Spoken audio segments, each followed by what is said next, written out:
आज का वचन है कि हम कैसे बचाए जा सकते हैं। अगर हमने पाप किया है तो हमारा पाप कैसे ख़त्म होगा, हम कैसे खुद को बचाएंगे। यह साधारण है परंतु फिर भी बहुत से महत्वपूर्ण प्रश्नों से प्रसिद्ध प्रश्न है, जिसे पूछा जाता है कि मैं कैसे बचाया जा सकता हूँ।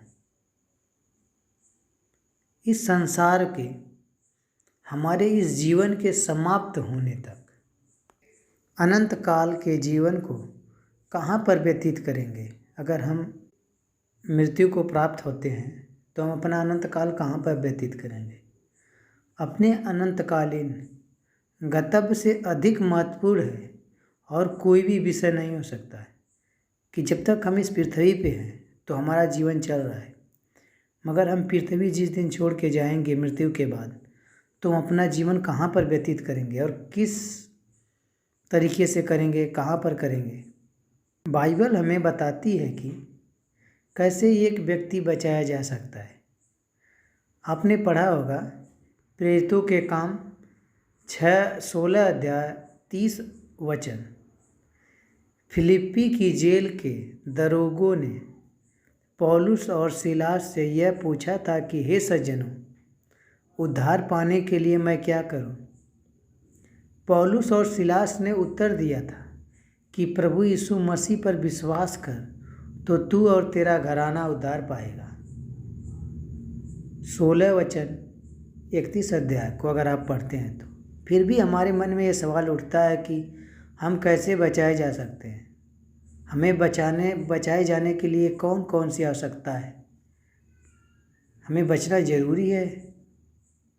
हम सभी अभी भी पाप में जुड़े हुए हैं। जब से आदम और हव्वा के द्वारा पाप आया, हम पाप के साथ जन्म ही लेते हैं और हम सभी व्यक्तिगत रूप से पाप करने का चुनाव भी करते हैं।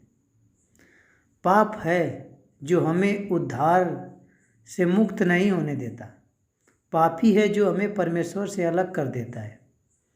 पाप ही है जो हमें अनंत काल के विनाश के मार्ग पर ले गया है। हमारे पापों के कारण हम सभी मृत्यु पाने के योग्य हैं।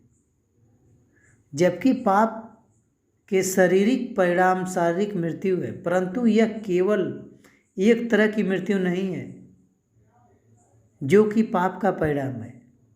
सभी पाप आखिर में एक अनंतकाली और असीमित परमेश्वर के विरुद्ध किए जाते हैं। इसी कारण से हमारे पापों के लिए न्याय संगत जुर्माना अनंतकालीन और असीमित होना चाहिए।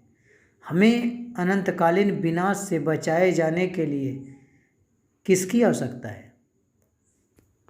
मत्ती के 25 और 46 में अगर हम देखते हैं, बताया गया है कि जो पापी हैं वो अनंत दुख भोगेंगे मगर धर्मी आनंद करेंगे। आगे हम देखेंगे कि परमेश्वर हमारे लिए कैसा प्रबंध किया है, किस तरीके से हम बचाए जा सकते हैं। क्योंकि पाप के लिए न्याय संगत जुर्माना असीमित है और अनंतकालीन है, इसलिए केवल परमेश्वर ही जुर्माने को अदा कर सकता है। अगर हम चाहें अपने पाप को कुछ देकर अदा कर दें, हमारा पाप खत्म हो जाए, तो नहीं हो सकता, क्योंकि केवल वही असीमित है और अनंतकालीन है। परंतु परमेश्वर अपने ईश्वरीय स्वभाव में मर नहीं सकता, इसलिए परमेश्वर यीशु मसीह नाम के व्यक्ति में एक मनुष्य बन गया। उसने अपने आप को एक मनुष्य बना दिया। परमेश्वर ने मानवीय शरीर को धारण किया, हमारे मध्य में रहा और हमें शिक्षा दी। जब लोगों ने उसको और उसके संदेश को स्वीकार किया तो उन्होंने उद्धार पाया, और जिन लोगों ने अस्वीकार किया और उसे मारने की कोशिश की तो उसने स्वयं की इच्छा से अपने आप को बलिदान के लिए देते हुए क्रूस के ऊपर मरने के लिए दे दिया। क्योंकि यीशु मसीह मनुष्य था, वह मर सकता था। क्योंकि यीशु मसीह परमेश्वर था, इसलिए उसकी मृत्यु का मूल्य अनंतकालीन और असीमित था। यीशु को क्रूस पर मृत्यु हमारे पापों के दंड के लिए दिए वाले जुर्माने के लिए सिद्ध और पूर्ण थी। उसने उन परिणामों को अपने ऊपर ले लिया जिसके पात्र हम थे। यीशु की मृत्यु जो जी उठना यह प्रसिद्ध करता है कि उसकी मृत्यु सचमुच में हमारे पापों के लिए पर्याप्त बलिदान थी। प्रभु यीशु में विश्वास कर तो तू और तेरा घराना उद्धार पाएगा।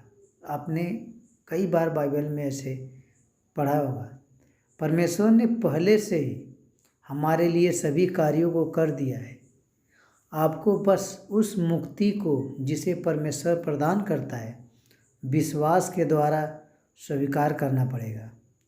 अपने पापों के दंड के लिए अदा की गई कीमत को केवल पूरी तरह से यीशु मसीह में विश्वास ही करना होगा, उसमें ही भरोसा करना होगा और आप नाश नहीं होंगे।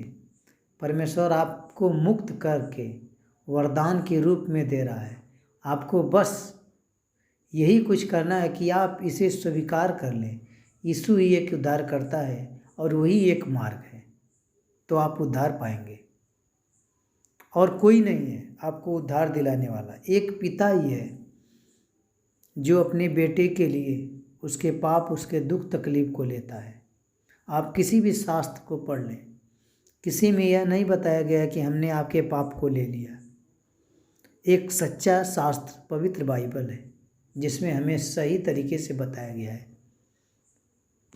आप अगर भटक रहे हैं अब तक, तो एकमात्र मार्ग प्रभु यीशु मसीह है। विश्वास करो, आपका इस धरती का जीवन और स्वर्ग का जीवन दोनों बदल देगा। अगर आपने इसके पहले वाले वचन को नहीं सुना है तो आप डिस्क्रिप्शन के लिंक में दिए गए लिंक को टच करके आप सुन सकते हैं। उसमें बताया गया है कि जो दशमांश सब देते हैं गिरजाघर में जाके, उसकी भी कीमत प्रभु यीशु मसीह ने चुका दिया है और उसमें विस्तार से बताया गया है, एक एक बात को बताया गया है। आप जाकर उसे सुनें और अपने विश्वास को और दृढ़ करें। आमीन।